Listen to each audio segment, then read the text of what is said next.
Welcome to Arts Alive, the arts programme. Well, here I'm with Leslie Pilling, who's going to tell us about a most unusual organisation and her part in it. Leslie, welcome to Arts Alive. Thank you, thank you.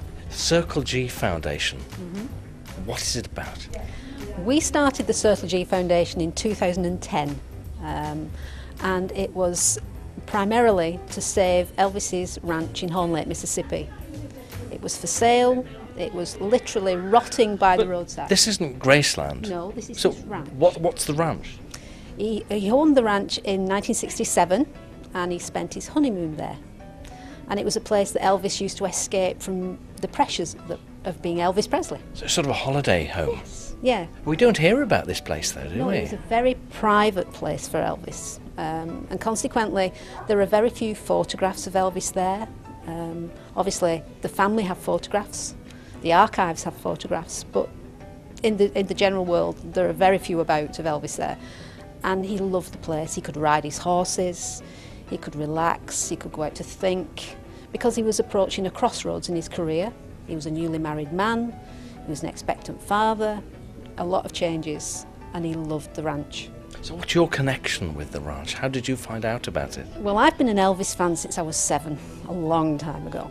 And I first went to the ranch in 2010 and I stood there and I looked at it falling apart and I said, I'm going to do something about this.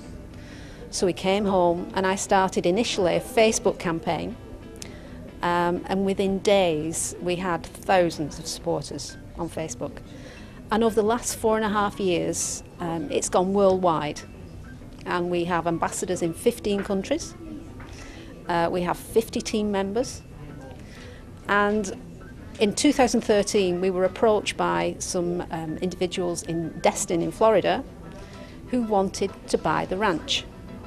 So for 12 months I worked with them as an advisor, teaching them a little bit about the Elvis world and the intricacies of the Elvis world, and then in April 2014 they actually bought the ranch. So it wasn't being lived in, was it No, derelict? it was derelict. It was falling apart.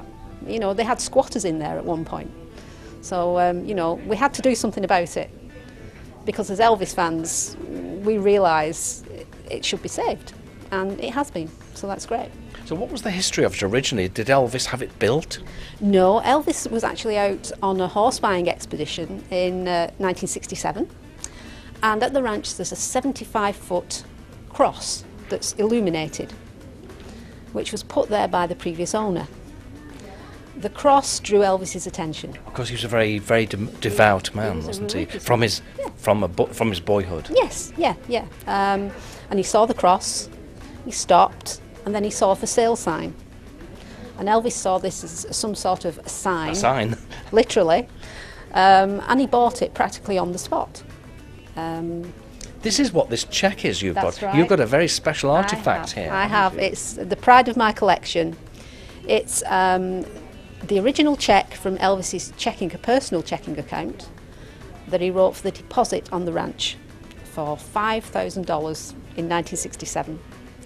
But what did he actually buy the ranch for? How much was it I originally? think it was around the region of $430,000. And when the new owners bought it last year, they paid $4 million for it. It's got a marvellous provenance though now. That's right, it's the Elvis connection. Yeah. So what's the way forward with the ranch? How's it going to go from here? Right, well, our mission statement for the Circle G, we wanted to preserve the ranch for the Elvis fans to visit. We wanted to have it recognised for its significance in the historic part of Horn Lake and Memphis, but also to recognise Elvis's charitable legacy, because he did an awful lot for charity that even now isn't known about. And our Circle G Foundation, we've done that by donating large amounts to charity over the last 12 months. But the new owners tell us that they're going to renovate it. They're going to hold concerts there which will benefit armed forces charities and work with disabled children. So all that is in line with our mission statement and we're really thrilled about it. Well, there's not a lot heard about his charitable work. You hear about people like Andrew Carnegie, of course, who was a great philanthropist. What sort of thing was Elvis involved with? Elvis every year, around about Christmas, gave large charitable donations to around 50 charities in Memphis and the surrounding areas. He supported polio research in the 50s, cancer research, St Jude's Research Hospital in Memphis, which is working with children with cancer. There are just so many stories of Elvis's charitable works with individuals. If he read in the newspaper that somebody needed an operation, he would contact them get somebody to contact them for him anonymously, and a cheque would appear in the post. Really? Pay for it. But you don't hear about this sort of thing. No. That's the sort of thing he did all the time. This year is a very special year because Elvis would have been 80 years old. It seems astonishing, almost impossible to believe that. It does. I mean, it's over 35 years since he left us, so, you know, it's a long time. And I believe you've got some of your own very special personal memories as well here. Yes, I have. I've got some items from my personal collection. I've got a chain from a jumpsuit, a stage-worn jumpsuit that's seen in Elvis, That's the Way It Is, one of the famous documentaries. How did you get that? I bet these things are like gold, aren't they?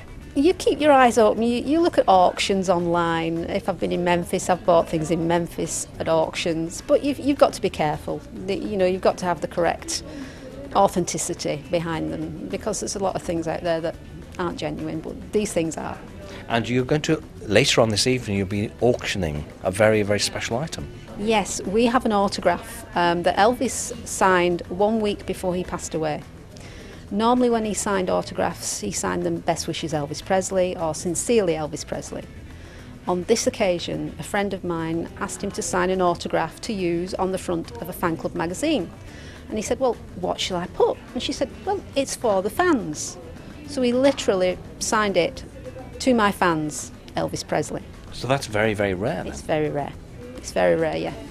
Well, I hate to think what the sort of price that might draw. Well, it would be nice to, you know, make a big price. And that's going to the Circle G Foundation? Yeah, part of it is. Yes. But part of it's going to the lady who has donated it, because she was a friend of Elvis's, and we're trying to help cricket as well.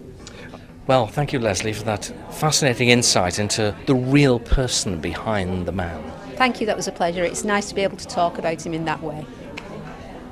Well, we're going into the break now. After the break, we've got this fascinating feature called Recipe for Scouse. It's not a recipe as such. What it is, it's a new short film made by Young Dada in association with the Walker Art Gallery.